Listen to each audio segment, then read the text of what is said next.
বন্ধুরা, আমি তনু আবারও নতুন গল্প নিয়ে চলে আসলাম। তোমাদের বিনোদনের জন্য আমি প্রতিদিন নতুন নতুন গল্প নিয়ে আসি, তাই আমার নিপাস ব্লগ চ্যানেলটি সাবস্ক্রাইব করে বেল আইকনে ক্লিক করে আমার সাথেই থাকো। আমি তনু, দেখতে সুন্দর, ফিগার নাকি পাগলা করা।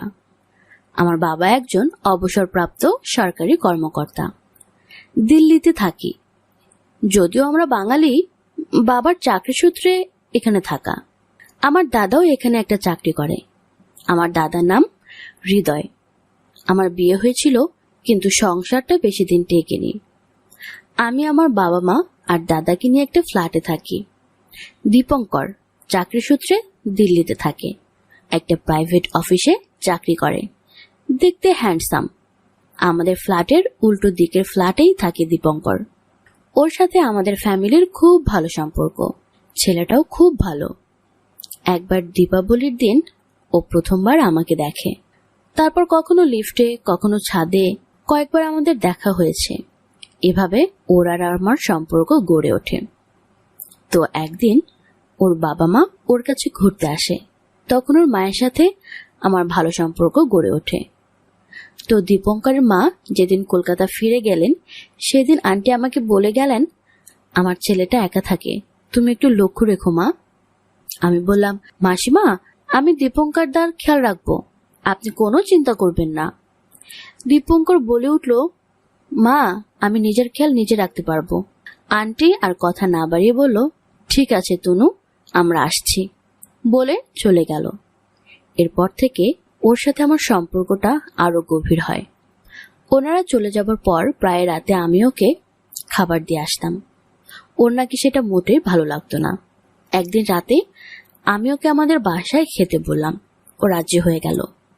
রাতেও আমাদের বাসায় চলে আসলো। আমরা খাওয়া দাওয়া শুরু করলাম। খাবার সময় হৃদয় মানে আমার দাদা বলল, দীপঙ্কর, তোমার একটা হেল্প চাই। দীপঙ্কর বলল, বলুন, কি হেল্প করতে পারি? এবার হৃদয় বলল, তেমন কিছু নয়, তনুর অফিস এখান থেকে অনেক দূরে পরে বলে ও কাজটা ছেড়ে দিয়েছে। তাই আশেপাশে কোনো অফিসে যদি তোমার জানাশোনা থাকে তো তনুকে কাজে লাগিয়ে দিও, তাহলে অনেকটা উপকার হয় ওর। ও বলল, ঠিক আছে, দেখি আমার জানাশোনা কোনো অফিস যদি কোনো জব থাকে তো বলবো। আর আমার দিকে তাকিয়ে বলল, দিদি, আপনার বায়োডাটাটা আমাকে হোয়াটসঅ্যাপ করে দিবেন। আমি বললাম, ঠিক আছে দীপঙ্কর, আমি কাল তোমাকে পাঠিয়ে দিব। দিন 5 পরে ওর অফিসেই পদ খালি হলো। তাই ও হেডের সাথে কথা বলে আমাকে ওর অফিসে কাজে লাগিয়ে দিল। আসল ব্যাপারটা হলো, আমি ওর অফিসে যে বেতনে জয়েন করলাম তা আগের বেতনের প্রায় দ্বিগুণ। কয়েকদিন ডিউটি করার পর আমি প্রায়ই ওর সাথে ওর গাড়িতে অফিসে যেতাম। তো আমাদের মধ্যে একটা বন্ধুত্বের সম্পর্ক গড়ে উঠল। এর মাঝে একদিন আমাদের বাসায় কিছু গেস্ট আসায় আমি আর দাদা ওর ফ্ল্যাটে আমাদের থাকার ব্যবস্থা করলাম। একদিন সকালে দীপঙ্কর অফিস চলে গেল, কিন্তু আমি অফিসে গেলাম না। দাদাও অফিসে গেল। দুপুরে আমি বাথরুমের দরজা খুলে স্নান করছিলাম। বাথরুমের দরজা লাগাইনি, কারণ ফ্ল্যাটের দরজা লক করাই ছিল। কিন্তু দীপঙ্কর অফিস থেকে ফিরে ওর চাবি দিয়ে ফ্ল্যাটের দরজা খুলে ঘরে ঢুকলো। ঢুকেই আমাকে দেখতে পেল, আর ওর চোখ ছানা বড় হয়ে গেল। ও একটু ইতস্ত হয়ে ঘরে চলে গেল, আর আমিও হতবাক হয়ে বাথরুমের দরজা বন্ধ করে দিলাম। দীপঙ্করের মনে হয় আমার রূপ দেখে পুরো গরম হয়ে গিয়েছিল, তাই ঘরে গিয়ে চুপচাপ বসে রইল। আমি স্নান করে চলে গেলাম। ফ্ল্যাটের দরজা সেলফ লক ছিল, তাই ওকে আর ডাকলাম না। রাতের খাবার পর আগের দিনের মতো আমি আর দাদা ওর ফ্ল্যাটে শুতে গেলাম, আর ওর পাশের ঘরে শুয়ে পড়লাম। সকালে আমার আত্মীয়রা চলে গেল। আমি রোজকার মতো ওর সাথে অফিসে যাবার জন্য আমার গাড়িতে বসলাম। গাড়ি চলতে শুরু করতে আমি বললাম, সরি। ও বলল, কিসের জন্য? আমি বললাম, কাল আমি বুঝতে পারিনি যে তুমি চলে আসবে।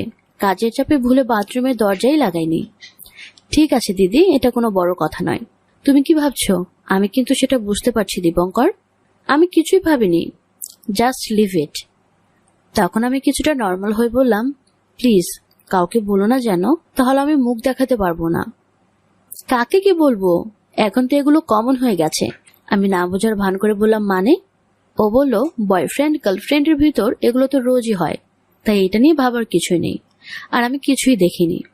তোমার কি কোনো গার্লফ্রেন্ড আছে? না। হঠাৎ গার্লফ্রেন্ডের কথা জিজ্ঞাসা করছো? না, তুমি তো খুব হ্যান্ডসাম আর ভালো মাইনের চাকরিও করো, তাই তোমার গার্লফ্রেন্ড থাকাটা স্বাভাবিক। আগে ছিল, কলেজে পড়ার সময়। আচ্ছা, শুধুই গার্লফ্রেন্ড নাকি অন্য কিছু? ও আমার অন্য কিছু মানেটা বুঝেও না বোঝার মতোই জিজ্ঞাসা করলো, অন্য কিছু মানে? মানেটা খুব স্বাভাবিক। পার্কে টার্কে নিয়ে ঘুরেছো? শুধু পার্কে নয়, তার চেয়েও বেশি কিছু হয়েছিল। ও, তাহলে তো তোমার মেয়েদের সম্পর্কে ভালো এক্সপেরিয়েন্স আছে। তা বলতে পারো, কিন্তু গত 2 বছর থেকে আর কোনো কিছুই নেই। এরপর আমি বিভিন্নভাবে ওকে সিগন্যাল দেই, কিন্তু বুঝতে পেরেছে কিনা আমি জানি না। এখনো নিয়মিত আমাদের বাসায় খাওয়া দাওয়া করে। এরপর কিছুদিন কেটে গেল। এমনিতেই রাতে দীপঙ্কর আমার ঘরে যেতে একটু ইতস্তবোধ করত, কিন্তু এখন ওর কোনো ইতস্তবোধ হচ্ছিল না। প্রায় রাত 10টা নাগাদ আমি ওকে ফোন করলাম। কি হলো, খাবে? এসো, রাত তো অনেক হলো। তুমি রেডি করো, আমি 5 মিনিটে আসছি। ও ফ্রেশ হয়ে একটা ট্রাউজার আর টি শার্ট পরে আমাদের ফ্ল্যাটে আসলো। দরজা খোলাই ছিল, তাই ও সরাসরি ফ্ল্যাটে ঢুকে গেল। আমি একটা টাইট কেফ্রি আর টাইট টি শার্ট পরে ডাইনিং টেবিলে খাবার সাজাচ্ছি। টি শার্ট এতই টাইট ছিল যে সবকিছু স্পষ্ট বোঝা যাচ্ছিল। এই অবস্থায় আমাকে দেখে ও আমার উপর থেকে নজর ফেরাতে পারছিল না, নির্বাক হয়ে আমাকে দেখে যাচ্ছিল। আমার আওয়াজে ওর হুঁশ ফিরল। ও খাবার টেবিলে চেয়ারে বসলো আর আমি খাবার দিতে শুরু করলাম। আজ বাবা মা আগে ঘুমিয়ে গেছে, দাদাও আজ বাসায় নেই। ও খাচ্ছে না দেখে আমি বললাম, আর ফর্মালিটি করতে হবে না, নাও এবার খাও। তুমি খাবে না? আমিও নিচ্ছি, তুমি শুরু করো বলেই আমিও খেতে শুরু করলাম। খেতে খেতে আমি ওর দিকে তাকিয়ে মুচকে হাসলাম। ও আমাকে জিজ্ঞাসা করলো, এভাবে হাসছো কেন? সে কিছু না, তুমি খাও। তুমি বলো কেন হাসছো? এবার আমি ওকে বললাম, একটা কথা বলবো, তুমি রাগ করবে না তো? বলো। তোমার ওটা এত গরম হয়ে গেছে কেন? ও সবকিছু বুঝো না বুঝার ভান করে বলল, কোনটা? আরে তোমার ওটা। ওটা মানে কোনটা? এবার আমি একটু রেগে গিয়ে বললাম, ওহ, মানে করো না তো, তুমি সব জানো আমি কোনটার কথা বলছি। আমি সত্যি বুঝতে পারছি না যে তুমি কার কথা বলছো। আরে আমি বলছি তোমার যন্ত্রটা এত গরম হয়ে গেছে কেন। আমার মুখে এই কথাটা শুনে ও একটু অবাক হয়ে গেল, কিন্তু এটাও বুঝে গিয়েছিল যে আগুন দুদিকেই লেগেছে। আমাদের খাওয়া দাওয়া শেষ হয়ে গেল।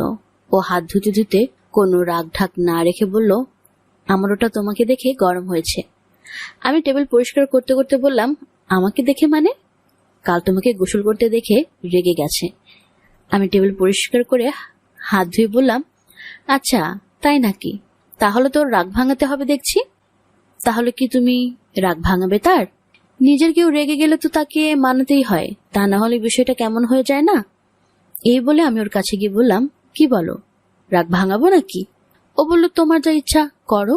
কোনো কথা না বলে আমি ওকে জড়িয়ে ধরে কিস করা আরম্ভ করলাম আর জাপটে ধরে বললাম, আমার সোনা পাখিটা রাগ করে না।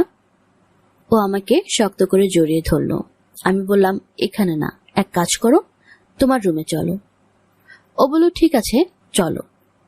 আমি বললাম, তুমি যাও, আমি একটু পরে যাচ্ছি, তুমি দরজাটা খুলে রাখবে। ও ওর ফ্ল্যাটে গিয়ে দরজা খোলা রেখে অপেক্ষা করতে লাগলো। একটু পরে আমি ওর ঘরে গেলাম। ও কিছু না ভেবে আমাকে কোলে তুলে নিয়ে খাটে শুয়ে দিল। আমি বললাম, এত তাড়াহুড়োর কি আছে, সকাল অবধি তো টাইম আছে। একটু থেমে আমি ওকে বললাম, লাভ ইউ দীপঙ্কর, আমি তোমাকে চাই, আমিও তো মানুষ, আমারও তো চাহিদা আছে, তুমি আমাকে ফিরিয়ে দিও না। ঠিক আছে দিদি, আমি তোমাকে ফিরিয়ে দেব না, কিন্তু আমাদের মধ্যে শুধু খেলার সম্পর্ক থাকবে। আমি বললাম, আজ থেকে আমি শুধু তোমার, যখনই আমার একান্তের সময় পাবো আমি শুধু তোমার হতে চাইবো।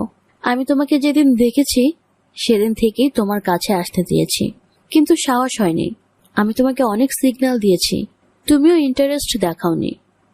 আজ থেকে আমি তোমার গার্লফ্রেন্ড হতে চাই, করবে কি আমাকে তোমার গার্লফ্রেন্ড? এই বলে আমি কাঁদতে লাগলাম।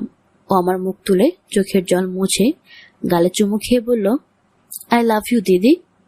তুমি আমাকে দিদি বলো না, শুধু তনু বলবে। ঠিক আছে, তনুই বলবো, এবার ঠিক আছে? আমি কিছু না বলে ওকে জড়িয়ে ধরলাম।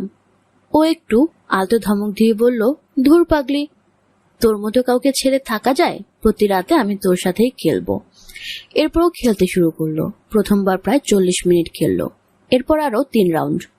আমি অনেক মজা পেলাম। এরপর আমরা শুয়ে রেস্ট নিলাম। আমি ওকে বললাম, সত্যি বলতে আজ নিজেকে পরিপূর্ণ নারী মনে হচ্ছে। আজ পর্যন্ত আমি এত ভালো মজা পাইনি। I love you Dipankar. আমি তোমাকে এভাবেই পেতে চাই। আজ পর্যন্ত যা যা আমি চাইতাম সব তুমি দিলে, তা তো আমিও তোমার কাছে সবকিছু সঁপে দিলাম। ঠিক আছে, আর বেশি নয়, এবার আমাকে কফি খাওয়াও। ঠিক আছে, আমি কফি করে আনছি। আমি উঠে কফি বানাতে গেলাম। ও আমার পিছন পিছন রান্নাঘরের দিকে গেল। বন্ধুরা, আজ এ পর্যন্তই। কেমন লাগলো আজকের গল্প কমেন্টে জানাও। আর আমার ভিডিওটি ভালো লাগলে অবশ্যই লাইক, কমেন্ট আর শেয়ার করতে ভুলো না। এতক্ষণ ভিডিওটি দেখার জন্য সবাইকে অসংখ্য ধন্যবাদ। Tata, bye bye.